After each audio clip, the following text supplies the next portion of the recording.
The bakers of Weber's Bread present your all-star Western Theater. Drifting along, singing a song under a western moon.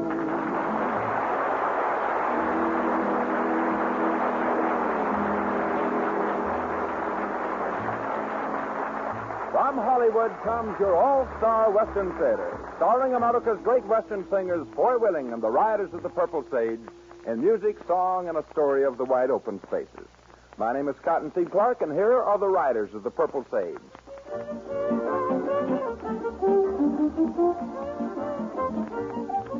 Yippee-yay, yippee-yay, at the break of the day, I ride along with a song in my heart on the way. I find that open range of land that is free, out where the skies of blue keep smiling down on me.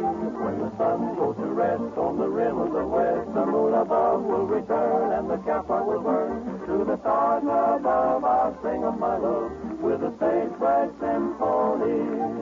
You'll hear the sweet melodies in the sigh of the breeze, and all day long there's a song from the birds in the trees.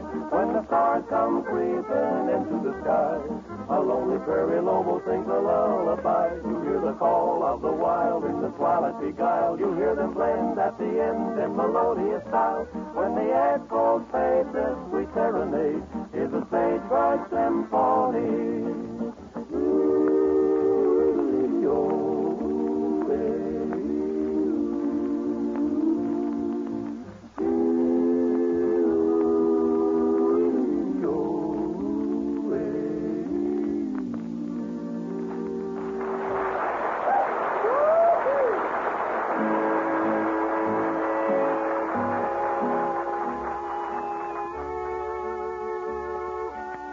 Back in the days of the early West, when the wild frontier had still to be settled, the pioneers had few of the niceties of life that we enjoy today.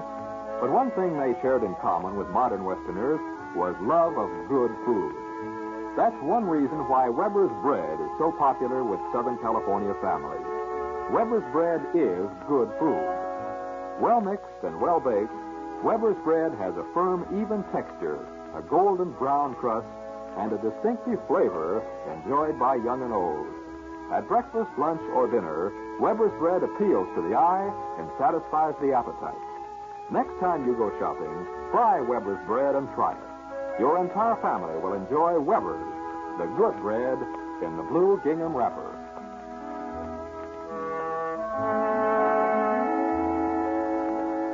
Let's ride back through the years with the Riders of the Purple Sage as they sing another of those grand memory songs.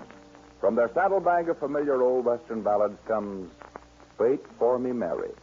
He sat alone in the still of the night with thoughts that were far away. He took a pen and he started to write just what his heart had to say.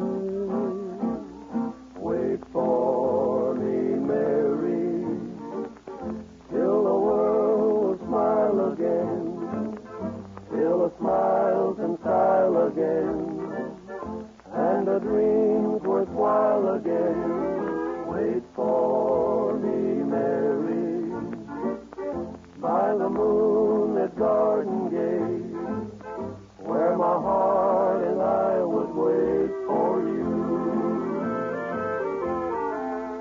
There are so many things I want to tell you, little ones that I never told before, and I hope that it won't be hard to tell you all the dreams I have in store. Wait for me, Mary, till the world I bring my love again to you.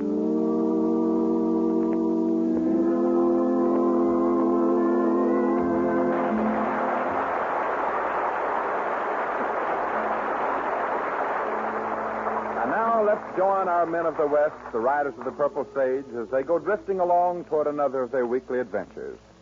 Suppose we take them back to the old days. save the 1880s and see what happens when three easygoing fellows become involved in a murder. We find Foy, Al, and Jimmy riding toward Trail City. It's rather late at night, and they're tired, saddle-sore, and hungry. And not knowing exactly how much further their destination, they ride up to a lamp-lighted ranch house in the hope that they may get food and lodging for the night. Al, who is always elected to do the dirty work, is voted to knock on the door and make the necessary speech.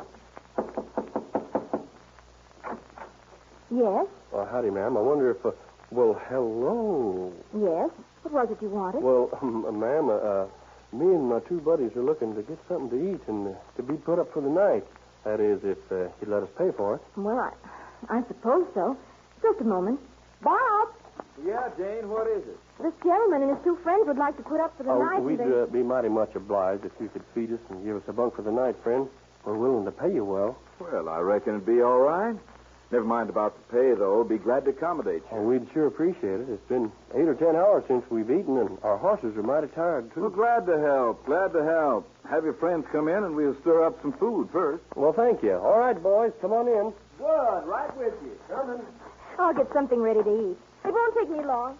My name is Sloey, and this is Foy Willing and Jimmy Dean. Glad to know you, boys. My name is Bob Fletcher. Good to know you, Bob. Hi, Bob. Reckon we're lucky to find you folks still up. As a rule, we don't sit up this late, but my dad is riding in from Trail City, and we're waiting up for him. We hate to bother you people like this. Oh, think nothing of it. Now, you must be mighty tired if you've been riding all day. There's a bucket of water and a pan there on the washstand if you want to wash up a bit. I'll put your horses up for you and see if I can fix you up a bunk for the night. That's mighty nice of you, Fletcher. Janie's getting some grub ready. I'll be back in a few minutes. Man, these folks are full of nothing but hospitality. Yeah, from all the hospitality they're showing us, you'd think we were long-lost cousins or something. I don't get it myself. Gosh, this water's cold. Yeah, especially since we're total strangers. Hand me that towel, Troy. Yeah. Well, as long as we eat and sleep, I'm satisfied, though, Yeah. Boy, I hope whoever's fixing that grub don't keep us waiting. Hey, you ought to see what's getting the grub ready. Man, she's as pretty as a spotted pup under a red wagon. Now, wait a minute. Don't go trying to flirt with the man's wife. Oh, I ain't, but that don't keep her from being pretty, boy. Well, boys, your supper's on the table. Wowie. You just ain't a-whooping about her. What was that? Oh, nothing, ma'am. I was talking about a spotted pup I know. Oh. Well, I hope you boys don't mind things being cold. But it would take quite a while to make a fire in the cook stove, and I'm sure you're hungry. Well, we sure are, ma'am. By the way, where did Bob go? Oh, your husband is putting up our horses' hay. You mean my brother? Your brother? Why, yes, I have no husband. Well, that's wonderful. I mean, that's too bad. Yeah. You better tighten up your cinch there, Willen. You're slipping a little. Well, right now you'd better eat. Yeah, that's the most intelligent thing that's been said yet. Then come right into the kitchen.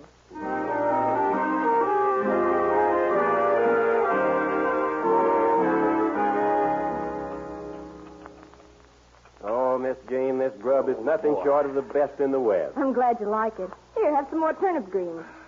Don't mind if I do. You might pass me some more of that there sorghum molasses, boy. Yes, here you are. And what can I pass you, Mr. Dean? A couple more biscuits, I reckon. Dean, you know better than that. Well, I guess you better make it just one more biscuit. No, you eat all of them you want. I wish they were hot. Boy, this here sausage is mighty fine. Well, boys, your horses are cared for and your bunks are ready. We don't know how to thank you folks for all of this kindness. No, I think nothing of it. We're happy to be of help. Well, we're going to pay you, of course. You'll do no such thing. Wouldn't hear to it. We sure do appreciate it. Yes, sir, I'll say. You boys planning on going to work in this part of the country? Oh, well, we hadn't thought much about it. We generally stop off somewhere for a few weeks' work. That is, when our money runs low. And we ain't too rich right now. No. Well, I don't wish you any financial hard luck, but I hope you need work now. What do you mean? I might as well come on out with it. Guess you men wonder why we gave such a big welcome to three strange men so late at night. Yeah, we thought of that. Well, we need help here on the ranch mighty bad. Are hands scarce in this part of the country? Mighty scarce. I just got back from Granite City a few minutes before you fellas showed up, and Dad and Jake Ballard, our foreman, are due in from Trail City most any minute. We've been scouting around for hands all day. We have no one but our foreman and Bob left. What brought on all of this shortage help? A couple of weeks ago, some prospectors supposedly struck gold up at Ore City near the state line, about a couple of 100 miles from here. Everybody and their dogs headed in that direction to get rich quick. It's a serious problem, not only for us, but for the other ranchers in this section. Yeah, I see what you mean. Maybe I shouldn't have told you boys about it since I want to hire you so bad, but Yeah, you'd find it out anyway. How come Ballard, your foreman, to stay? Well, Jake's been with us since he was a kid, almost. You see, Jake's father and our dad were partners in a lot of business deals, and Dad's kept him through loyalty. Even made him foreman of the ranch, which is all right with me, because, after all, Dad's interests are my interests. That's a mighty big ranch, isn't it? One of the biggest in these parts. And being without help presents a mighty serious problem. All right, Fletcher, you can count on us. That is, for a while, anyway. Oh, that's fine, boys. The pay is 40 and keep. Hey, that must be Jake and Daddy coming now. Bob, Jane, something terrible's happened. What's wrong, Jake? Where's Daddy? He's in the wagon outside. Well, what's happened? Somebody ambushed us on the way in, Bob. Your dad is dead.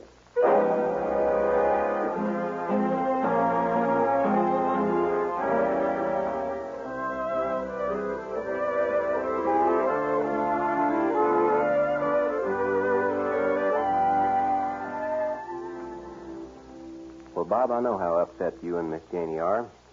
And we want to let you know that we're going to help you in every way that we can. Oh, thank you, boys. Mighty nice of you. And I reckon there's no need to tell you how badly we really need you now. Bob, who would have wanted to kill your father? That's hard to say, Foy. In this country, every man is after all he can get. Dad could drive a hard bargain. And to be honest about it, he was cold-blooded when it came to business, but I can't think he'd do anything that'd warrant a man's killing him. Well, just exactly how did Jake Ballard describe the killing? Well, they were driving along and had just reached Sunset Pass when somebody opened fire and emptied their gun at Jake and Dad. 2 of the slugs found their mark. That's about all there was to it. Then I believe Jake said he whipped the horses into a fast run toward home. Yeah, that's right. Trying to figure out the killer is going to be a tough job. Well, I hope something will turn up. Let us know if we can be of any help. No, thank you a lot, boys.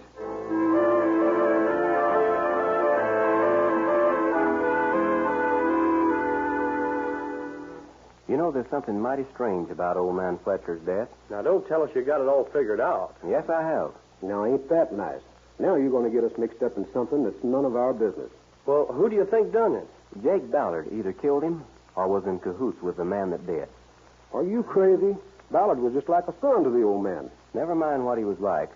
Remember when Jake came riding in with the old man's body? Yeah? He told Bob and Jane that he drove home like all get out from Sunset Pass? Yeah? So what? It's 2 miles to Sunset Pass, according to Bob. And when a man runs a team of horses 2 miles, they're going to be sweating like rain and panting like a pump. I think I'm beginning to get you. If you remember when we went out to bring in Fletcher's body, those horses were as cool as a cucumber. They had either been walked from Sunset Pass or carried. So, what does that prove? It proves that somebody's been lying. The next morning I went out and examined the wagon. There was a bullet hole in a sack of feed, and there wasn't any powder burns on it. Nobody shooting from ambush from the side of the road could powder burn that sack. Right. Suppose we just keep quiet on the subject for a few days and keep our eyes and ears open to every move that Jake Ballard makes. Yeah. But why would Jake kill him, and where would he profit by it? That's what we've got to find out.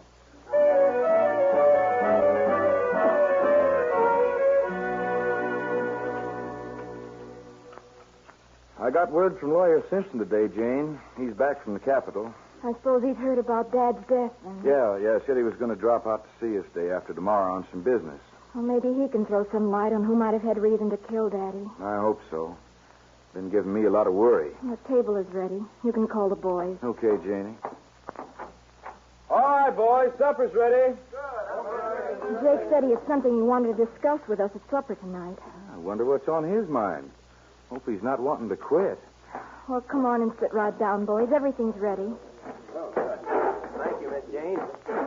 Say, if you boys don't mind, right after supper, I have something I'd like to discuss and like to have all you fellas present. Sure, we'll wait around, Jake. Good. Mighty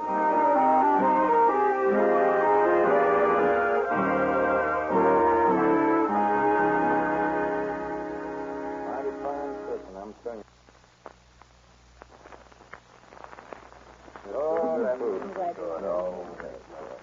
Well, Jake, what's on your mind? Bob, I have a letter here, and, well, I haven't any idea of what its contents are.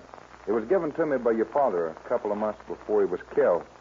He asked me not to open it until a proper time after his death, and then to do so in the presence of you and Janie and witnesses.